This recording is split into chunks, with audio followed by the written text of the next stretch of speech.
basketball analysis with over 70 years combined experience. The Bob, Ryan, and Jeff Goodman podcast is brought to you by Prize Picks and the Game Time. Hey, everybody, it's time for the Bob, Ryan, Gary Tanguay pod here on CLNS Media, brought to you by Prize Picks, the exclusive daily fantasy partner of the CLNS Media Network. Pick more, pick less, always with Prize Picks.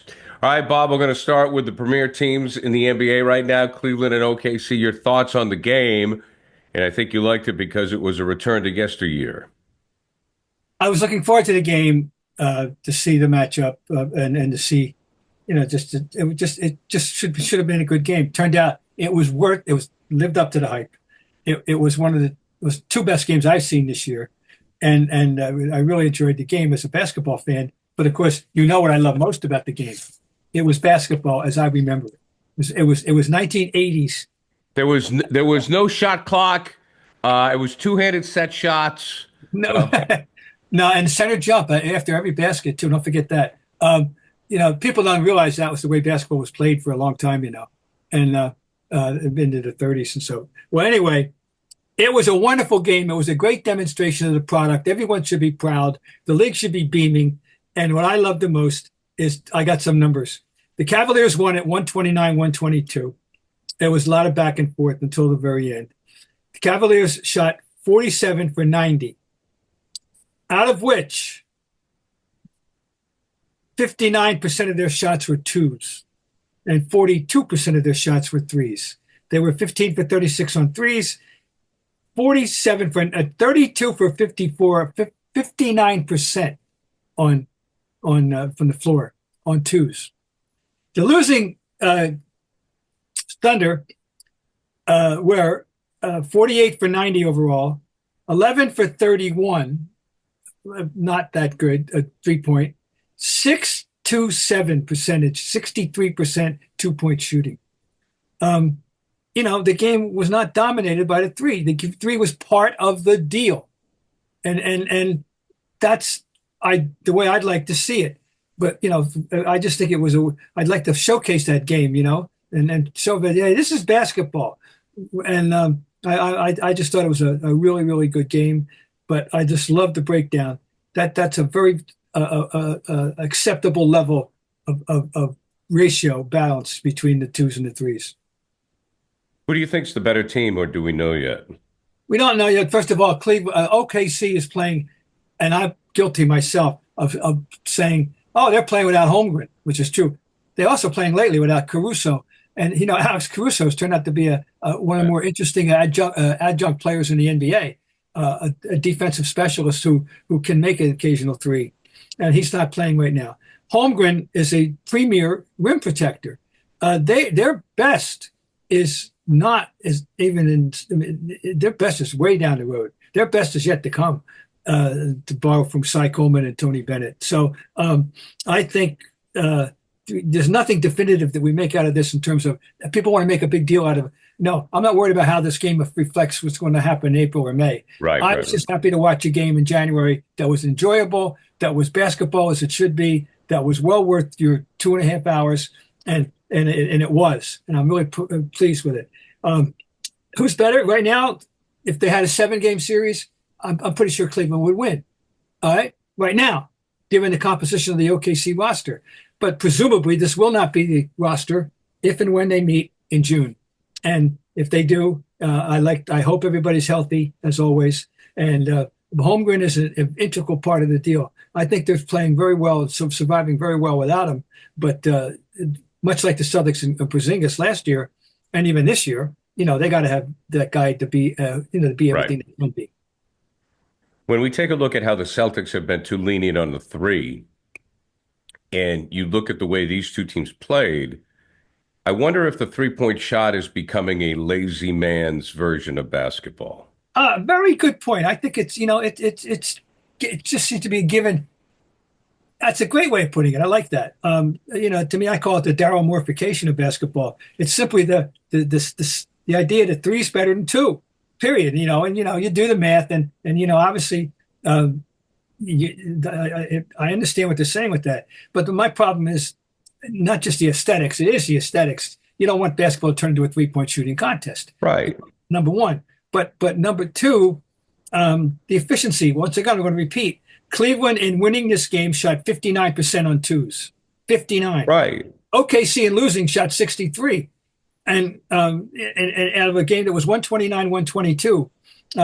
I can, I'm never going to get rid of the three. So, I mean, I'm not. No, you're not. But I think what teams need to realize, unless you're the Golden State Warriors, is don't become enamored with it. Don't become drunk with the three-point shot, inebriated, because as we saw with the Celtics when they played OKC, the way they played in the first half gave them the lead, which they shot like 13 threes in the first half. It was ridiculous. Then they shot terribly. Their shot selection in the second half was terrible. Because I think so it's late. So I look at it like if you come down and instead of working the offense, moving your feet, cutting to the basket, and you just hoist up a three, it's laziness. It's just lazy. I like that. Now, let me throw this one at you. The last time two teams in the NBA met with comparable records at this point in the season was in 1972. Yep. It was the Bucks and the Lakers. And more interestingly, and really interesting, the Bucks won the game. And it ended the Lakers' 33-game winning streak. Wow. That's the game that ended their winning streak on January 9th, 1972, a Sunday. But 72, the Knicks won the title, right? No. 72 is two. Knicks won in 70 and 73. This is the year the Lakers won. Oh, Lakers won. Okay. And gave Jerry West his only ring. That's right. Okay. And they had the 33-game winning streak. It started in November and ended on January 9th to the Bucks. And they wound up meeting in the in the playoffs, and the following year the Bucks beat them, but not this year. So anyway, that's a little interesting history. I wish more people had pointed that out. I thought it was fun. But the starting centers in that game were Wilt Chamberlain and Kareem Abdul-Jabbar. Holy cow! Two of the two-thirds of the holy trinity of centers in the history of the NBA. So there you go. I remember that I had an Army meeting that day. I couldn't see the game. I was pissed off. Your memory, your recall is amazing, Bob. It really is. My God. I also missed Walton's 21 for 22 because I had an Army meeting at Monday night. Did you ever get a rank? Oh, no, I was just a private. Did I get a spec for? No, maybe I did. I don't know. I don't even remember. Private Robert Ryan. Yeah. Anyway, sir, while we have to admit that the creme de la creme right now is OKC in Cleveland, does this change our mind on any possible adjustments for the Celtics down the road? I think that one thing was Cleveland in that game got big contributions from two bench guys, and Ty Jerome and I forget.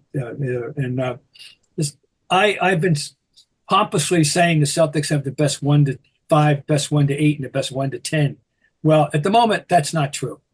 Clearly, they don't have the best 1 to 8 at the moment, and Cleveland is making a case for that.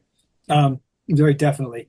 I think if we don't know by now, if the fans don't realize by now that Cleveland should be taken for real. Oh yeah. Oh, there's no doubt. And they're just too stubborn. You know what, Bob? Should be taken for real. I wonder right. if the Celtics, because everyone agreed with you. I mean, you weren't out on a limb saying they had the best 1 through 8 or 1 through 9.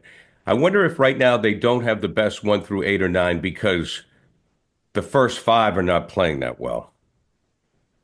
Well, I don't know. I mean, you can say individually, maybe there's a little bit of inconsistency with some people, but it's really hey, the number one, the big guy is player of the month, right? And then you got putting up career numbers is Mr. Tatum. Brown set some huge games. We've already decided that they have figured everything out there. They work together. But here's the thing, Bob, and I'm nitpicking here. Tatum put up great numbers, player of the month, but when they won the championship, his numbers were different. It wasn't about him scoring. No, I know. Well, we can't have. We got to be fair to the guy. You can't have it both ways. No. I'm not knocking Tatum. I am not knocking Tatum. It's just interesting So you know how it works out is that they win the title when he's not shooting well. Now he's putting up great numbers and they're Yeah. struggling a little bit. I don't know if Well, there's any correlation or not. I it's, think overall the team has just been a little lazy. That's what I really oh think. yeah, They are they lazy. They've been lazy and undisciplined on offense and defense. and on defense because I just think that they seem to play a few times in games when they think they're going to outscore the other team. Period. Right. And that's And, really it right there, Bob. and it's You got just to nailed it. They think they're going to outscore the other team. that's got to end. That's got to stop. You can't do Yeah, that. that's going to have to stop. No. All right. So Well, anyways, Bob, let's think take it's a quick about break here. Is it too early for MVP talk? We will ask Bob that question coming up next. But first, we are brought to you by Prize Picks. Basketball season is heating up, and Prize Picks is the best place to get real money action while watching your favorite sports. You can now win up to 1,000 times your money on Prize Picks. It's the best place to get real money sports action, with over 10 million members and billions of dollars in award winnings. Prize Picks has made daily fantasy sports accessible to all. You either pick more or less with at least two players for a shot to win up 1,000 times your cash. So run your game all season long on Prize Picks. And Prize Picks now offers MasterCard for quick and easy deposits into your account this sports season. Sign up today and get $50 instantly when you pay $5. You don't even need to win to receive the $50 bonus. It's guaranteed. Prize Picks is the best way to win real money this season. Which players are going to go off? Which ones aren't? Make your picks in less than 60 seconds and turn your sports opinions into real money all season long on Prize Picks. A lot of players to pick from, too. Will it be Tatum going off again? Is he going to get more than 30 points? What about Anthony Edwards? Is he going to get more than 25 points? More or less. That's simple. Download the app today and use code CLNS to get $60 instantly after you play your first $5 lineup. Download the app today and use code CLNS to get $50 instantly after you play your first $5 lineup. Prize Picks. Run your game. Okay, Bob, is it too early to talk MVP? absolutely. This is a talk show contrivance of America and ESPN talking heads and everybody. It's so silly. It's still so early in the season. The now mid-court and mid-season maybe we can start thinking about it. I would be hypocritical, I'm sure, to suggest that I never did it when I was writing columns and doing my Sunday notes. That I probably more than once went for a half-season MVP. Fine, but when people start talking about it Thanksgiving, and the guy that they're obsessed with now, everybody, is SGA, Right. and it's fine. He's the one non-big guy that's going to be in the discussion. The rest of them are going to be the big guys, and that's fine. But it's just silly. And then the whole topic, in general, in any sport we get to the word that is so troublesome is valuable, instead of we should have stopped with outstanding player or player of the year years ago. But baseball did this, by the way, back in 1931 when they instituted the baseball MVPs as we know them now. There were other awards they were giving up to that point, but I don't think they were calling them valuable. Well, they put that word valuable in there, and that is such a manipulative word. It's such a there's no definition that you can settle on about. Most definitely usually what people do with valuable now is, well, if you took him away from the team, where would they be? Well, guess what? He's a player, not a GM. That's dependent on the bench. That's dependent on the subs. That's dependent on the roster that he has no control over. It's not fair to some guys to say that because because they got some good teammates or better bench. That's all. So you think that outstanding player, because when you say most valuable player, it will take some guys out of the mix that are not playing on successful teams? Well, yeah, they can, but yeah, it can. I mean, that's what I wonder. I always just think of Ernie Banks, right? I mean, you love baseball, Mr. Cup, right? I mean, wasn't he MVP when the Cubs stunk? He was back-to-back MVPs in the back-to-back MVP club. He's on the starting lineup. Yeah, exactly. Right. He was MVP in 58 and 59. And so if your team isn't in the finals, It almost seems like in order to get the MVP, your team has to be either in the semis or in the finals. Yeah. Oh, yeah. It's you'd have to search pretty hard in the major team sports Right. to go beyond.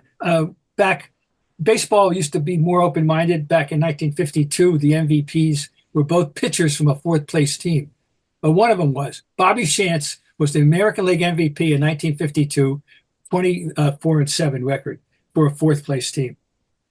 Now, meanwhile, here's funny. I got to go. Now that this comes up, the 7-year-old, 8-year-old me couldn't understand if Bobby Shantz won it with 24-7. Why didn't Robin Roberts win the National League MVP at 28-7 for another fourth-place team? Then they've never given me a satisfactory answer. The answer was the winner was Hank Sauer of the Cubs, slugging outfielder for another mediocre team. So it's they shut out the Yankees and the Giants and the Dodgers that year, but they honored guys for fourth place teams. It famously happens. Andre Dawson, his first year in Chicago when he won the MVP, they finished last. Yeah. I applaud that. See, that's fine with me. And anyway. But the answer, what we're talking about, it's if you have to name one, Bob, today. If you had to name one, the best player is still Jokic, or I might flip a coin between he and Giannis. Giannis is you should never take him for granted, and the career he's had, right. and having. I mean, it's not over, not close to being over. Frankly, I mean, SGA's been great, and if you want to vote, I think it's a fair guy to vote for. That's fine. But if I had to vote, I would probably go. I would go for Jokic. I would try to parse it somehow and go. Because I'm not even thinking about it, directly. And Jokic and Giannis. Well, you make a good point about Giannis because I have completely forgotten about him in the Bucks, and it's too bad. And they're resurrected.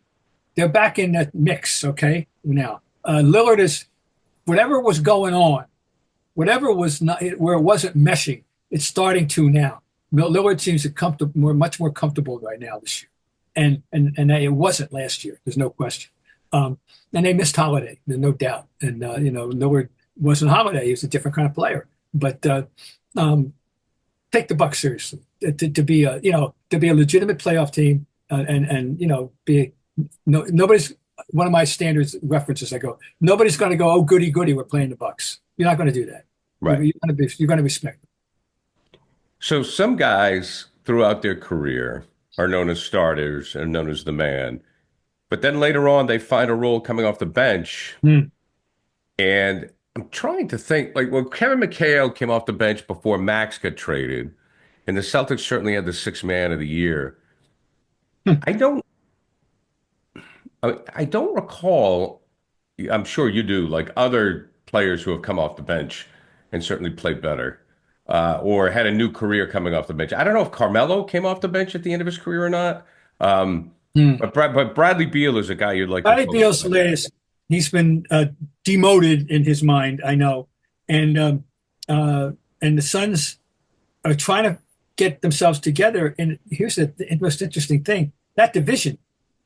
There are only 3 games separated in the loss between the current first place Lakers and the current last place Suns.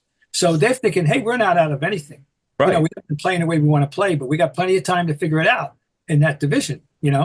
And Bradley Beal's been benched, and this week he's had a 10-point game in a loss, but he's also had 25 last Monday night in a win, and last night 25 coming off. He was 11 for 16 coming off the bench last night, and I did see a clip with him, and he was saying the right thing. He was saying the quote unquote right things about trying to make this adjustment. It's hard. I've been the starter my whole life. I've been an all-star, and it's humbling, and it's a real test of a guy's character at this stage, a veteran like that, to be willing to I don't want to use that word sacrifice, to adjust, right? To adjust, and if he's going to make that adjustment, it's funny though. I'm looking at their starting 5, including a guy I don't know anything about last night, Ryan Dunn.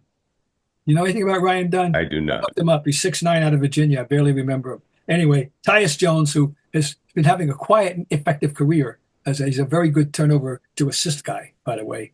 Very good. And, of course, Mason Plumlee Right. we haven't seen the last of the Plumleys. But then guess who? Durant and Booker. And that's the anchors of the starting five. But that was the starting five that they put on the floor to win a game last night. But Beal came off the bench with 25. If he's going to, make contributions like that, more. But I do think that you have to identify what the Suns and Mike Budenholzer is trying to accomplish in a division where they're not out of anything. Right. Even though they're under 500 by one game. I believe they're 18 and 19. But Well, I mean, if you come off the bench, you're going to get the ball more because chances are one of the other two stars are going to be hitting the bench. They're 17 and 19. Yeah, that's a very good point. Yes. So I can see where something like that could work. Look, we all know the Celtics set the bar with the second unit. I mean, the sixth man with Red, whether it was Hondo or was Sharman the first? No, who was the first sixth man? Ramsey. Ramsey. First Hondo, famous sixth man. McHale. So I mean, they set the stage for that. One player comes to mind, but it was injuries that forced him into this. Was Walton? I mean, Walton obviously when he was healthy was dominant. I mean, what a player! But then he came to Boston that 1 year. Yep, 1 year. Unfortunately, but it was a great year. He won Sixth Man of the Year in a different way. And I always say when my trump card on the Celtics 50, 85, 86 being the best team ever is among them, but the trump card is nobody has yet before or since brought that nature of a force off the bench. Right. Traditional six man is a hybrid, usually guard forward, as opposed to forward center. But McHale was the exception to that two position player who can help you or as a real specialist, either shooting or defending or whatever. But Walton brought things to the game that from the backup, giving the Celtics the greatest 1-2 center punch ever with Robert still at his prime and Bill playing that way. Nobody's played that way at center coming off the bench as Bill Walton did. Had that much of an effect on the game. No question. I've told this story before, and I just think the game misses him. I think, it's he's not with us anymore, unfortunately. But at a Celtic event, they said, you have 10 minutes to interview Bill. I asked him one question. I can relate to that. When I interviewed him in December of 2023 for the Larry Bird Museum as part of, I asked a question and one question, and it had to be 7 or 8 minutes off. He went. He was priceless, wonderful, a very interesting, fascinating, lovable human being. Let me tell you, I miss him. I miss talking to him. I miss him very much, very, very much. But no question. Oh my God, so unique. Oh. I mean, and he's the reason that ESPN did that documentary on sports and the Grateful Dead, and my friend Troy Champagne directed it. But I also went to the premiere, and I got to meet Bill's family was there. Yeah, because Bill was the person who drove that to try to get that made. The Grateful Dead in basketball. Only Bill Walton could bring those two worlds together. Absolutely amazing. All right, Bob, we got some final thoughts coming up, but right now we have to tell you that Game Time has a new feature called Game Time Picks that makes getting tickets for events even easier. Look, I got it on my phone. You have an app. It's a G. It's really easy. All right, G. Not for Gary, but for Game Time Picks. So you punch on the app, you set it up. I want Boston tickets. Boom. I want Philadelphia tickets. Wherever you live, wherever you happen to be going, just punch in the town where you're going and you look at the best tickets. Game Time, they filter out all the fluff. They show you the incredible deals. You're not thumbing through thousands and thousands of things. Plus, they have the super deal, which is the best deal available on the website at that particular time. It is amazing. You always have to be on the lookout for the super deal because you may run into it and you weren't even thinking of going to a game, but you're like, oh my God, this is too good to pass up. And we all know the best experiences are the ones that happen spur of the moment. All right. So again, go to the app, Game Time app, just punch it on. It's easy to follow. You can view the seats before you buy them. They have on-time ticket delivery. They have the lowest price guarantee. They even have cancellation protection. So, also, they have not just sports. They have concerts, comedy, theater, if you're looking for a little culture, my friend. Game time ticket coverage. Your tickets are guaranteed to be delivered on time, or your purchase is covered with the most flexible customer service policy in the ticketing industry. Download the Game Time app, create an account, and use code GameTime to get $20 off your first purchase. Terms apply. Again, create an account and redeem code GameTime for $20 off. Download the Game Time app today. Last minute tickets, lowest prices guaranteed. Okay, Robin, as always, you have some numbers for us. I do. Now, in my weekly account of scoring and thinking about how the game has evolved to where its current state of high-scoring basketball, we have 20 guys averaging, 35 people averaging 20 points a game, 35. We have 13 averaging over 25. That's a lot. And we've got 3 guys over 30, of course. Okay, that's number one. And free throw shooting, Steph Curry is number one, 91 for, this is as of Thursday, the 8th, Wednesday the 8th. Thursday, it's Wednesday. Curry, 91 of 98, 929. Number 2, which is really interesting, Joel Embiid. Joel Embiid, all 7 feet of them, or 7 whatever of them, 103 for 112, 92%. Congratulations. That's pretty good. Now, one more thing. The three-point world, nestled down at the bottom of the leaders. Check these numbers now. Steph Curry, 129 for 305, 423. Wow. Peyton Pritchard, 129 for 307. They're almost identical, 42%. I just find that fascinating. And what it speaks to is Pritchard is firing up more than anybody per minute, per second, per appearance, per touch, whatever way you want to look at it, right? Nobody in the league is firing up threes into the degree that Pritchard is in his game time. So there you go. And by the way, you know who leads the league in field goal percentage, 3-point? No. Nikola Jokic. Nikola Jokic leads the league, 47%. Yeah. I mean, you're talking historical, mind-boggling. Well, he's unbelievable. You know, you mentioned like the top, the guys averaging 30. He's one of them, right? Yeah, and Giannis and SGA. Okay. So take a guy like Jokic. What's his rebounding average, though? I mean, he's stuck number 2, and he's in the top 5. He's everything. And of course he's a walking triple double. He's a walking triple double. Like when you say him, like I don't even look at him as a center. I mean, I just look at him as a player. I mean, right. I didn't think of him leading threes, but I'm not surprised at all.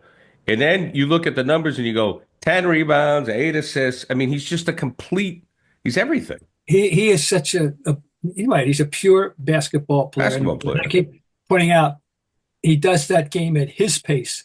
Nothing disrupts him. I mean, God love Europe. I know. Nothing. I mean, God love Europe. Gets him out of his game. Nothing. Nobody. There's no way to fluster him. He's going to. Like I said, he's not going. He's not going 78 RPM. He's not going 45. He's going 33 at his pace, and you ain't stopping him. No. What a pleasure. I mean, pleasure. He doesn't have to get a step on you. No. Oh, and speaking of Steph, this is out of absolutely nothing. I don't even know the young lady's name, but I recommend people YouTube the LSU Tennessee game, women's game last night, to check out the winning basket for the LSU lady who went to the basket, and there is nobody in this world, no NBA player that would be any prouder of what he could if he'd done that. Then he could be with what this woman made, this shot, then win a game. All right, you'll see it. Go see it. Bob, we'll be on the lookout for it. Always a pleasure, my friend, with Bob, Ryan, Gary Tanguay here on CLNS Media, brought to you by Prize Picks, the exclusive daily fantasy partner of CLNS Media Network. Pick more, pick less with Prize Picks. Bob, see you next time. Very good.